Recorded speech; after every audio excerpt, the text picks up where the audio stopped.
पट्टी को साफ करने में लगा है, लेकिन सफाई करने में पट्टी तक ही उसका ध्यान है, घाव पर ध्यान नहीं है।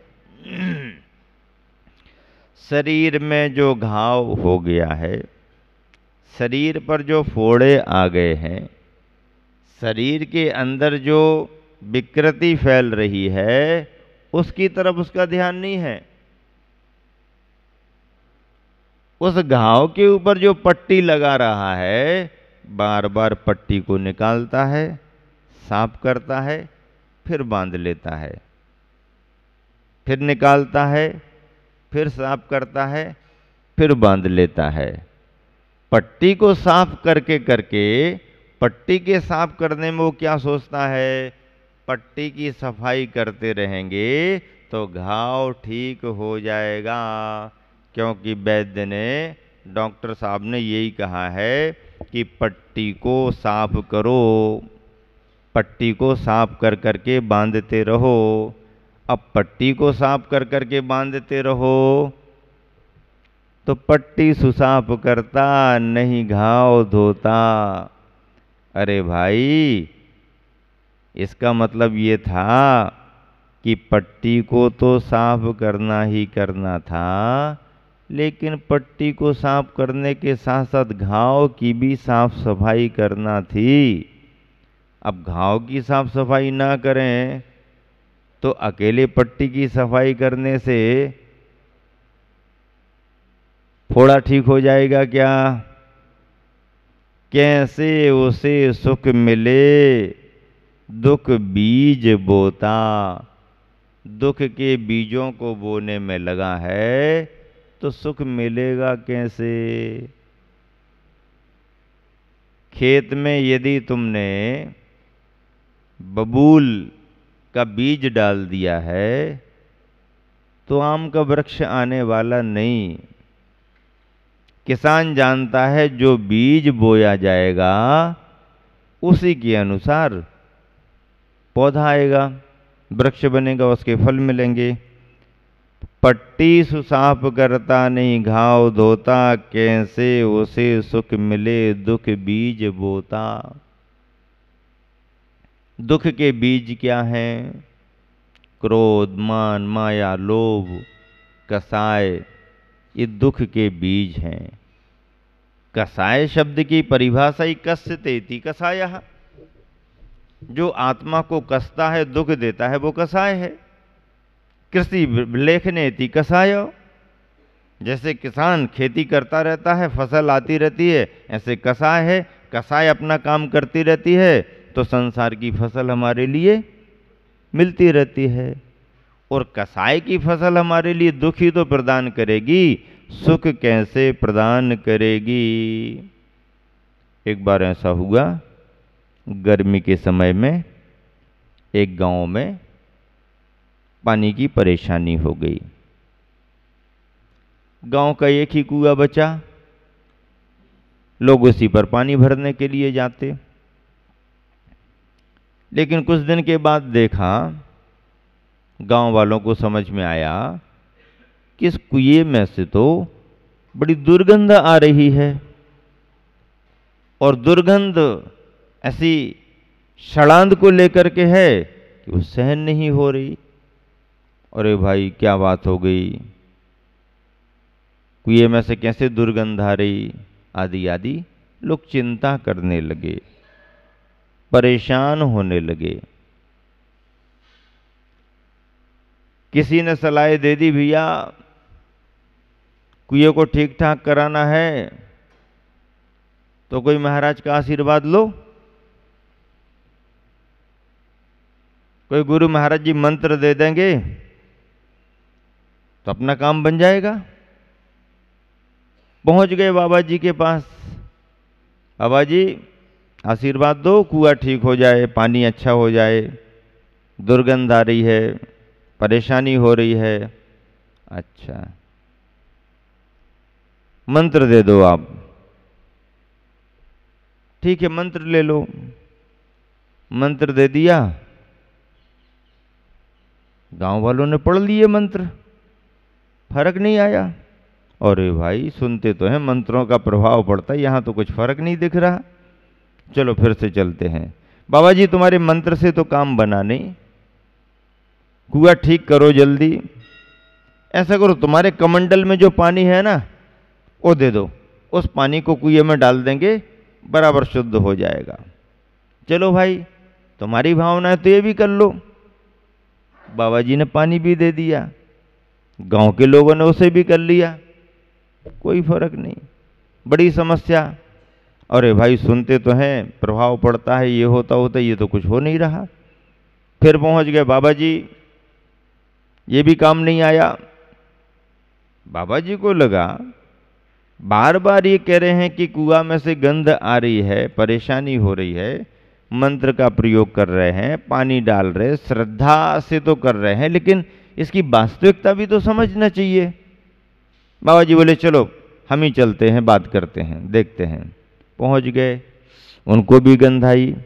गंध आने से उन्हें अंदाज लग गया कि इस कुएं के अंदर कोई जीव जंतु पड़े हुए हैं। पूछा भैया इस कुएं में कोई कुछ गिर गया क्या? एक दूसरे को देखने लगे, बोले हमको तो पता नहीं, हमको तो पता नहीं। बोले नहीं नहीं गंध तो आ रही, इसका मतलब है कुछ ना कुछ इसमें पड़ा हुआ है, पता करो गांव में।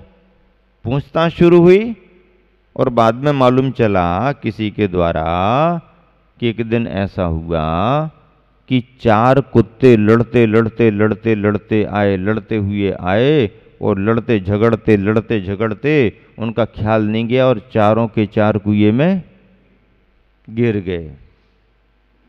उसके बाद से ही पानी खराब हो गया। अब बाबा जी कहते हैं कि यदि कुएं में कुत्ते गिरे हुए हैं और वह मरण करके यदि सड़ रहे हैं, गल रहे हैं, तो ऊपर से पढ़े गए मंत्र भी काम नहीं करेंगे। ऊपर से डाला गया पवित्रता के भाव से जल भी काम नहीं करेगा। क्यों नहीं करेगा? क्योंकि अंदर तो कुत्ते पड़े हुए हैं। उपाय क्या है? मंत्र और जल की तरफ बाद में देखो, पहले तो पानी के अंदर पड़े हुए कुत्तों को निकाल करके अलग करो। पानी के अंदर पड़े हुए कुत्ते यदि निकल जाएंगे और पानी को यदि आप निकाल दोगे, फिर बाद में मंत्र से शुद्ध करना और बाद में फिर अच्छा जल डाल करके शुद्ध कर देना, शुद्धि हो जाएगी, दुर्गंध खत्म हो जाएगी। और यदि आपने ऐसा नहीं किया, कुत्तों को तो पड़े रहने दो, आप तो कोई बढ़िया वाला मंत्र बता दो, हमारा तो पूरा विश्वास है कि जल डाल देंगे तो ठीक हो जाएगा। मंत्रों में तो शक्तियां होती हैं, मंत्रों में शक्तियां तो होती हैं, पर सड़े गले कुत्ते पड़े हैं तो वहां पर मंत्र भी काम नहीं करेगा। तो क्या करें? उपाय तो यही है, पहले उन्हें निकाल करके अलग करो और फिर पानी को भी निकाल करके अलग करो। अंदर से स्रोत में से फिर नया पानी आएगा और आप अच्छा मंत्र जाप्य अनुष्ठान करके और यदि पवित्रता के भाव से आपने जल सिंचन कर दिया तो कुआं और कुआं का जल शुद्ध हो जाएगा। इतना करना होता तो हम आपके पास काहे को आते? क्या कहता है? इतना ही करना होता तो आपके पास काहे को आते? इतना ही नहीं करना है तुम्हारे लिए, इसलिए तो हमारे पास आ रहे ना, कि करना कुछ ना पड़े और कृपा आशीर्वाद से सब हो जाए। कृपा और आशीर्वाद से कुछ नहीं होता है, होता तो है लेकिन उसके साथ करना भी तो पड़ता है ना। जब करोगे तभी कृपा और आशीर्वाद काम करेगी। नहीं नहीं, फिर हम तो ऐसा ऐसा है तो फिर तो सारी मेहनत हमारी ही हो जाएगी। तो क्या कोई भगवान के भरोसे तुम मोक्ष जाना चाहते क्या? हैं? किसके भरोसे? अरे यही तो हमने विश्वास किया है कि भगवान प्रसन्न हो जाएगा तो मोक्ष भेजा देगा। प्रसन्न होकर के मोक्ष भिजाने वाले भगवान नहीं, नाराज होकर के नरक भिजाने वाले भगवान नहीं। प्रभु तो ना किसी से प्रसन्न होते हैं और ना किसी पर नाराज होते हैं, क्योंकि वह परमात्म पने को प्राप्त हो चुके हैं। और जो परमात्म पने को प्राप्त हो जाता है वह राग द्वेष से ऊपर उठ जाता है, वीतरागता की श्रेष्ठता को प्राप्त कर लेता है। वही केवल ज्ञानी अरहंत बनते हैं, उन्हें ही हम सर्वज्ञ कहते हैं और वही हमारे लिए हित का उपदेश देते हैं। ऐसे प्रभु से साक्षात्कार, यथार्थता का बोध जब तक नहीं होता तब तक संसारी जीव संसार में भटकता ही रहता है। पट्टी सुसाफ करता नहीं, घाव धोता। अब घाव की सफाई पर तो ध्यान नहीं है, घाव में दवाई लगाने की तो फुर्सत नहीं है, घाव को ठीक करना चाहिए ऐसा विचार भी नहीं है, तो पट्टी अकेले को साफ करते रहने से घाव ठीक होने वाला नहीं। कैसे उसे सुख मिले, दुख बीज बोता। संसार में अज्ञानता के कारण ही ये मोही प्राणी धर्म के कार्यों से बचता है, पाप के कार्यों में लगता है और चाहता है कि हम दुख से छुटकारा पा लें और सुखी हो जाएं, लेकिन ऐसा होता नहीं है।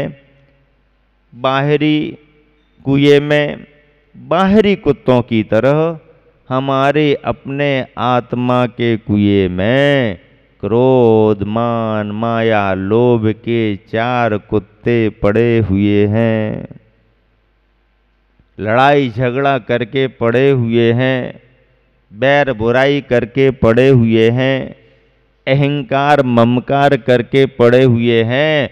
और ऐसा करके जब पड़े हुए हैं तो सड़ रहे हैं, गल रहे हैं और उनसे दुख की दुर्गंध आ रही है।